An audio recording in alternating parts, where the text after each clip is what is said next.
Enkosi kakhulu sisemsikaba kulali ekude kungephi ukusuka kwidolophu yaziwa ngokuba iLusikisiki kwalapha ke kummandla weNquza Hill local municipality. Sakhumbula ukuba indawo le ethwaxa kakhulu indlala, indawo ethwaxa kakhulu inswelo ngqesho. Kodwa ke iproject ezifana nezithathwa njengeproject ezokwazi ukuba izise amathemba ebantwini abaninzi ngakumbi abantu abakulommandla wonxweme lase Eastern Cape.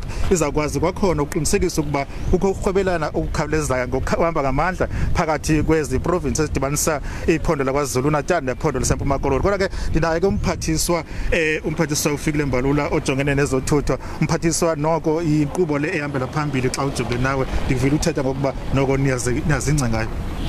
Siyazingca ngayo, siyazidla ngayo ngokubana lento esiyenzayo apha le urhulumente ayenzayo into enkulu kakubi ngokuba idibanisa abantu base-Eastern Cape. Kuba nengqesho, abantu abaninzi bakuthi abantu abatsha bayaqashwa apha, but idibanisa abantu base-Eastern Cape, abantu baseMozambique, KwaZulu Natal, and nabantu ngokuya ngemisebenzi nokuhamba abakwazi ukuthi baxhomane ngendlela efanelekile. Kufuneka bahambe bayojika kwezinye indawo kodwa umuntu esiza apha. Lento yenzakalayo apha ngomsikaba izawuxhomanisa abantu ngokukhawuleza, yenze ukuthi kube nemisebenzi. Asithethi ngento esiyicingayo, iyenzeka njengoba sithetha nje. So into ebalulekileyo leyo kurhulumente xa sithetha ngokuphuhliso labantu nokutyala imisebenzi, yilento sithetha ngayo le.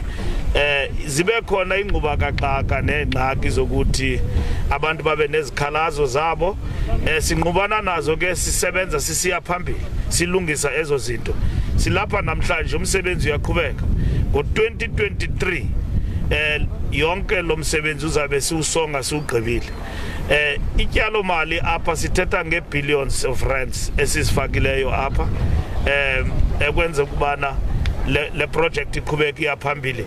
Iproject enkulu kakubile, enkulu apha eMzantsi Afrika, Southern Africa neAfrika jikelele. Imisa ingqondo into enzakalayo apha.